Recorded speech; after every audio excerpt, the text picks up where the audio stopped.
Hi guys, welcome back. I know it's so soon, but I'm just trying to get ahead of my read alongs for the busy couple of days coming up. I want to make sure you get the content you deserve. So this is the BFG by Roald Dahl. I'm going to read the next two chapters to you.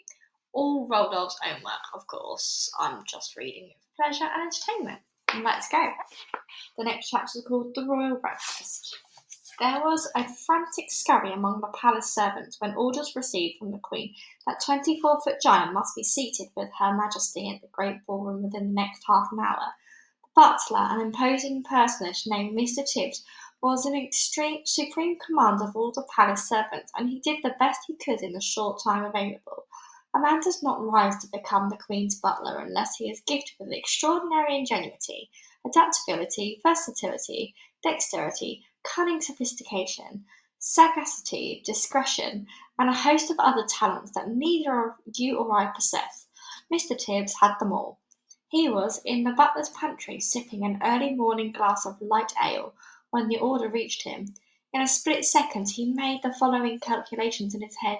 If a normal 6-foot man requires 3-foot high table to eat off, a 24-foot giant will require a 12-foot high table. And if 6-foot man requires a chair with 2-foot high seat, and a 24-foot giant will require a chair with an 8-foot high seat.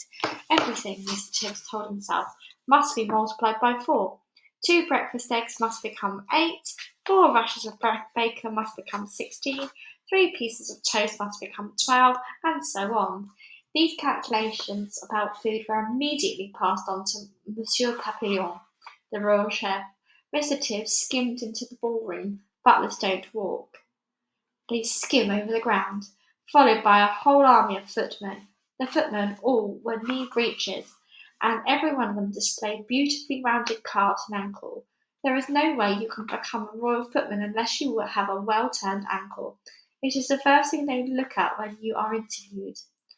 Push the grand piano into the centre of the room, Mr. Tibbs whispered. Butlers never raised their voices above the softest whisper. 4 footmen moved the piano. Now fetch large chest of drawers and put it on top of the piano, Mr. Tibbs whispered. 3 other footmen fetched a very fine Chippendale mahogany chest of drawers and placed it on top of the piano. That will be his chair, Mr. Tibbs whispered. It is exactly 8 feet off the ground. Now we shall make a table upon which this gentleman may eat his breakfast in comfort. Fetch me 4 very tall grandfather clocks. There are plenty of them around the palace. Let each clock be 12 feet high. 16 footmen spread out around the palace to find the clocks. They were not easy to carry, and required 4 footmen to each one. Place the 4 clocks in the rectangle 8 feet by 4 alongside the grand piano, Mr. Tibbs whispered. The footman did so. Now fetch me the young prince's ping-pong table, Mr. Tibbs whispered. The ping-pong table was carried in. Unscrew the legs and take them away, Mr. Tibbs whispered. This was done. Now place the ping-pong on top of the 4 grandfather clocks, Mr. Tibbs whispered. To manage this, the footman had to stand on the step-ladders. Mr. Tibbs stood back to survey the new furniture. None of it is in his classic style, he whispered, but it will have to do. He gave orders that damask table cloth should be draped over the ping-pong table, and in the end it looked really quite elegant after all. At this point Mr. Tibbs was seen to hesitate, the footmen all staring at him aghast. Butlers never hesitate, not even when they are faced with the most impossible problems. It is their job to be totally decisive at all times. Knives and forks and spoons, Mr. Tibbs was heard to mutter. Our cutlery would be like pins in his hands. But Mr. Tibbs didn't hesitate for long. Tell the head gardener, he whispered, that I require immediately a brand new, unused garden fork and also a spade. And for a knife we shall use the great sword hanging on the wall in the morning room. But clean the sword first, well. It was last used to cut off the head of King Charles I, and there may be still a little dry blood on the blades. When all this had been accomplished, Mr. Tibbs stood near the centre of the ballroom, casting his expert butler's eye over the scene. Had he forgotten anything? He certainly had. What about a coffee cup for the large gentleman? Fetch me, he whispered, the biggest jug you can find in the kitchen. A splendid one-going and porcelain water jug was brought in and placed on the giant's table beside the garden fork and the garden spade and the great sword. So much for the giant.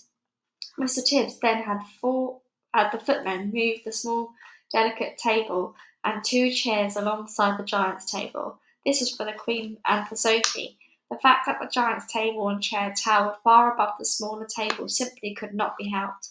All these arrangements were only just completed when the Queen, now fully dressed in a trim skirt and cashmere cardigan, entered the ballroom holding Sophie by the hand. A pretty blue dress that had once belonged to one of the princesses had been found for Sophie, and to make her look prettier still, the Queen had picked up a superb sapphire brooch from her dressing table and had pinned it on the left side of Sophie's chest. The big friendly giant followed behind them, but he had an awful job getting through the door. He had to squeeze himself through on his hands and knees, with two footmen pushing him from behind and two pulling him from the front. But he got through in the end.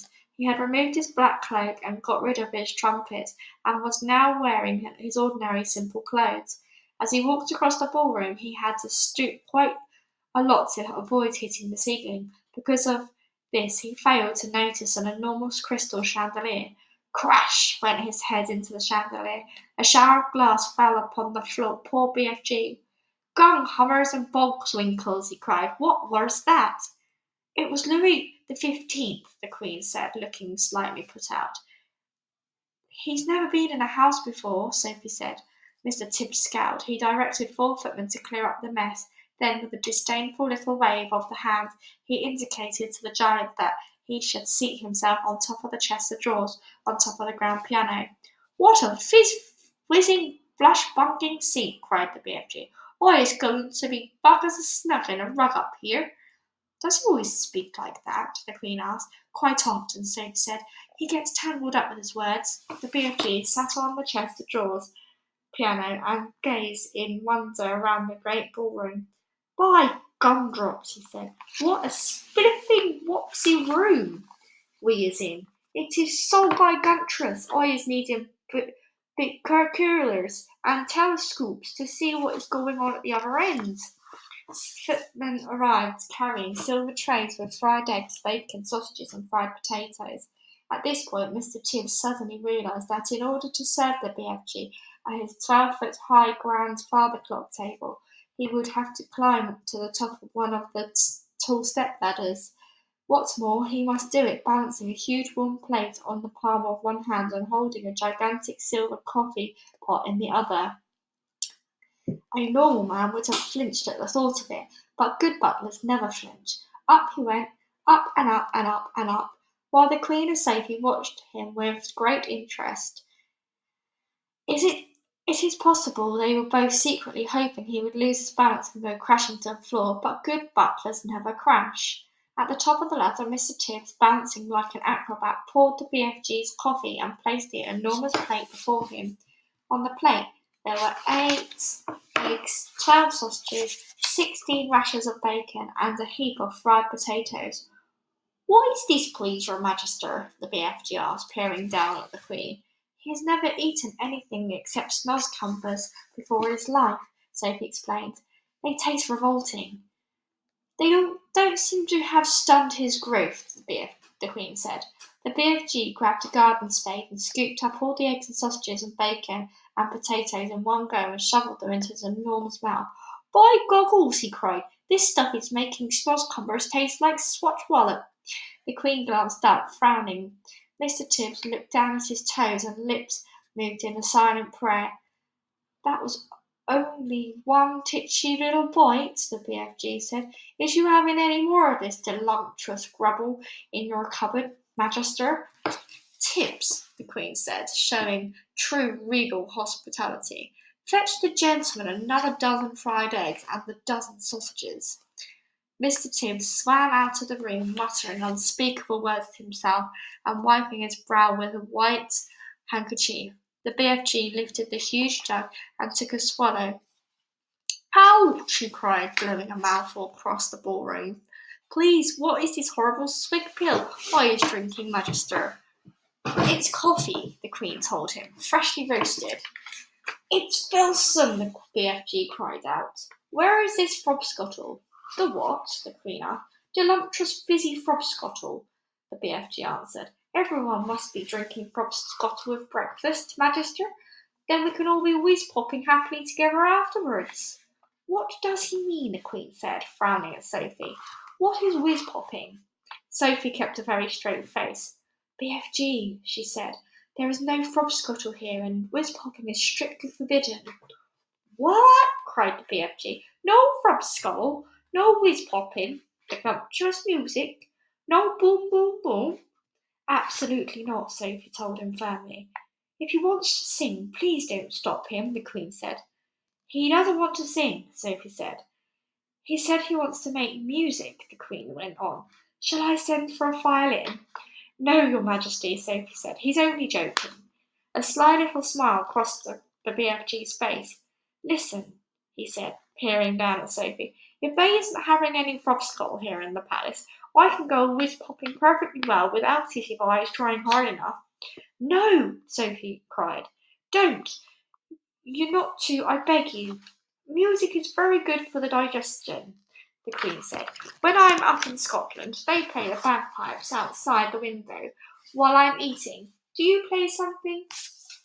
I ask Her Majesty's permission, cried the BFG, and all at once he let fly with a whiz-popper that sounded as though a bomb had exploded in the room. The Queen jumped. Whoopee! Shouted the BFG.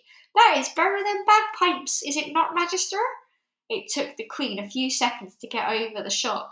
I prefer the bagpipes, she said, but she couldn't stop herself smiling. During the next 20 minutes, a whole relay of footmen were kept busy hurrying to and from the kitchen, carrying third helpings and fourth helpings and fifth helpings of fried eggs and sausages for a ravenous and delighted BFG. When the BFG had consumed his 72nd fried egg, Mr. Tibbs sidled up to the Queen. He bent low from the waist and whispered in her ear. Chef sends her his apologies, Your Majesty, and he says he has no more eggs in the kitchen. What's wrong with the hens? The Queen said. Nothing's wrong with the hens, Your Majesty, Mr. Tibbs whispered. Then tell them to go lay some more, the Queen said. She looked up at the BFG. Have some toast and marmalade while you're waiting, she said to him. The toast is finished, Mr. Tibbs whispered, and Chef says there's no more bread. Tell him to bake more, the Queen said. While all this was going on, Sophie had been telling the Queen everything, absolutely everything about her visit to Giant Country. The Queen listened, appalled. When Sophie had finished, the Queen looked up at the BFG, who was sitting high above her.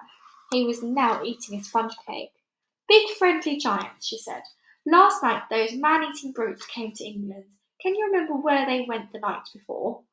The BFG put a whole round sponge cake into his mouth and chewed it slowly while he thought about this question. Yes, Magister, he said. I do think I is remembering where they said they is going the night before last. They was galloping off to Sweden for the sweet and sour taste. Fetch me a telephone, the Queen commanded. Mr. Tibbs placed the instrument on the table. The Queen lifted the receiver. Get me the King of Sweden, she said. Good morning, the Queen said. Is everything all right in Sweden? Everything is terrible, the King of Sweden answered. There is panic in the capital. 2 nights ago, 26 of my loyal subjects disappeared. My whole country is in a panic. Your 26 local subjects were all eaten by giants, the Queen said. Apparently, they like the taste of the sweets. Why do they like the taste of the sweets? The King asked. Because the Swedes of Sweden have a sweet and sour taste. So says the BFG, the Queen said. I don't know what you're talking about, the King said, growing testy. It's hardly a joking matter when one's loyal subjects are being eaten like popcorn. They've eaten mine as well, the Queen said. Who's they, for heaven's sake? The Queen asked. Giants, the Queen said. Look here, the King said. Are you feeling all right? It's been a rough morning, the Queen said. First, I had a horrible nightmare. Then the maid dropped my breakfast, and now I've got a giant on the piano. You need a doctor quick, cried the King. I'll be all right, the Queen said. I must go now. Thanks for your help. She replaced the receiver. Your BFG is right, the Queen said to Sophie. Those 9 man-eating brutes did go to Sweden. It's horrible, Sophie said. Please stop them, Your Majesty. I'd like to make one more check before I call out the troops, the Queen said. One more. She looked up at the BFG. He was eating doughnuts now, popping them into his mouth, 10 at a time, like peas. Think hard, BFG, she said. Where did those horrid giants say they were galloping off to 3 nights ago? The BFG thought long and hard. Ho, ho, he cried at last. Yes, I is remembering. Where? Asked the Queen. One was off to Baghdad, the BFG said. As they were galloping past the cave, Flesh-Lump Peter was waving his arms and shouting at me.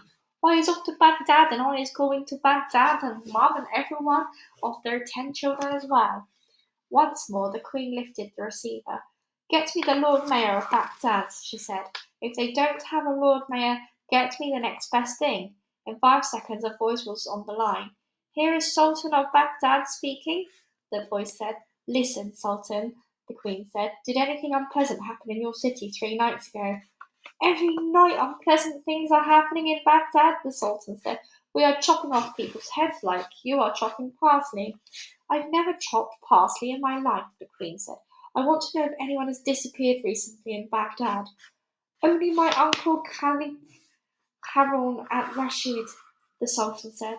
He disappeared from his bed 3 nights ago, together with his wife and 10 children. There you is, cried the BFG, whose wonderful ears enabled him to hear what the Sultan was saying to the Queen on the telephone. Flesh-Lump Peter did that one. He went off to Baghdad and Mum and all the little kiddies. The Queen replaced the receiver. That proves it, she said, looking up at the BFG. Your story is apparently quite true. Summon the head of the army and the head of the air force immediately. The head of the army... next chapter, the plan. My apologies. The plan. The head of the army and the head of the air force stood at the attention of the Queen's breakfast table. Sophie was still in her seat, and the BFG was still high up on his crazy perch. It took the Queen only 5 minutes to explain the situation to the military man. I knew there was something going on, Your Majesty, the head of the army said. For the last 10 years we have been getting reports from nearly every country in the world about people disappearing mysteriously in the night. We had one only other day from Panama. Father, how do you taste? Cried the BFG. And one from Wellington in New Zealand, said the head of the army. For the booty flavour, cried the BFC. What is he talking about? The head of the Air Force said. Work it out for yourself, the Queen said. What time is it?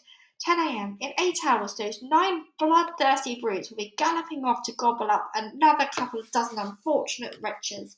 They have to be stopped. We must act fast. We'll bomb the blighters, shouted the head of the Air Force. We'll mow them down with machine guns, cried the head of the army. I do not approve of murder, the Queen said. But they are murderers themselves, cried the head of the army. That is no reason why we should follow their example, the Queen said. 2 wrongs don't make a right. And 2 rights don't make a left, cried the BFG. We must bring them back alive, the Queen said. How? The military man said altogether.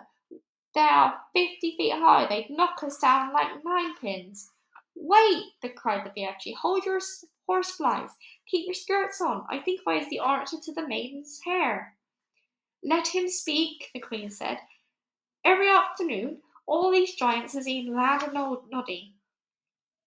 I can't understand a word this fella says, the head of the army snapped. Why doesn't he speak clearly? He means the land nod, Sophie said. It's pretty obvious. Exactly, cried the BFG. Every afternoon, all these 9 giants is lying on the ground, snuggling away in very deep sleep. They is resting like that before they is galloping off to guzzle another helping of human beings. Go on, they said. So what? So what you soldiers has to do is to creep up to the giants while they is still in the land of noddy, and tie their arms and legs with mighty ropes wonkling the chains. Brilliant, the Queen said. That's all very well, said the head of the army, but how do we get the brutes back here? We can't load 50-foot giants onto the trucks. Shoot them on the spot, that's what I say.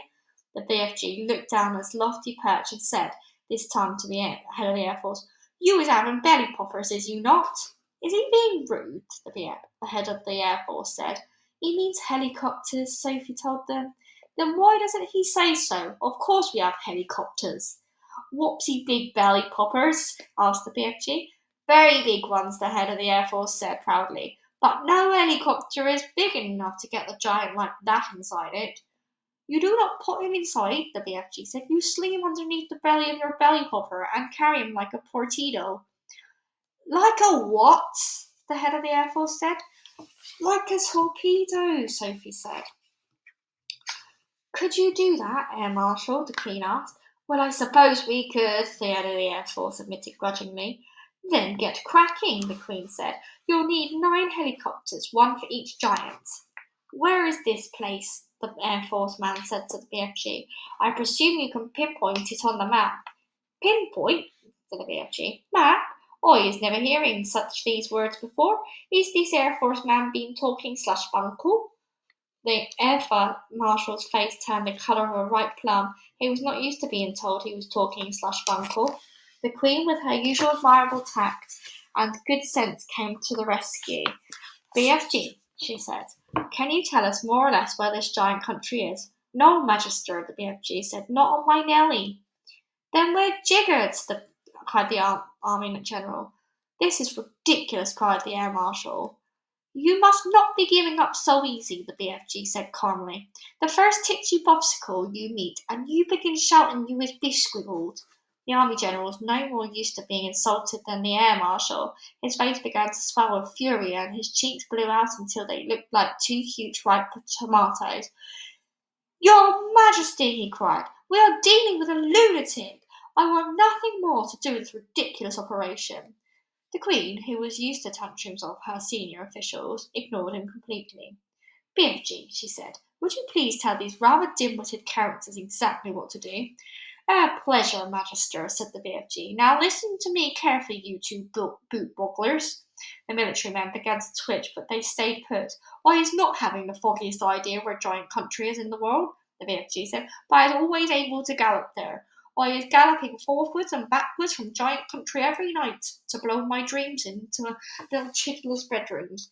I is knowing the way very well. So all you is having to do is this.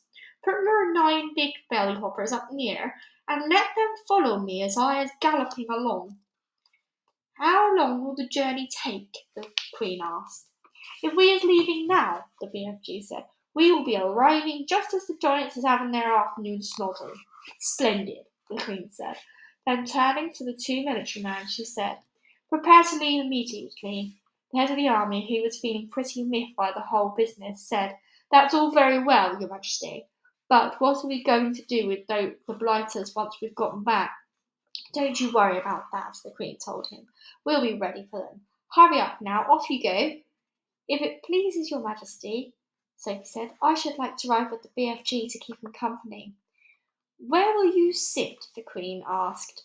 "In his ear," Sophie said. "Show them, BFG." The BFG got down from his high chair.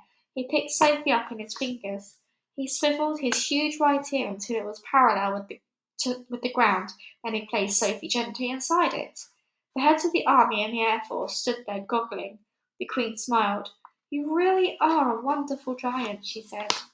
"Magister," the BFG said, "I was wishing to ask a very special thing from you." "What is it?" the Queen said. "Could I please bring back here in the belly poppers all my collection of dreams? They has taken me years and years to collect, and I is not wanting to lose them." "Why, of course," the Queen said. "I wish you a safe journey." Okay, the next chapter will be called Capture, but I'm going to stop it there. Thank you so much for listening again, a little bit longer, and until the next reading. Thank you guys, goodbye.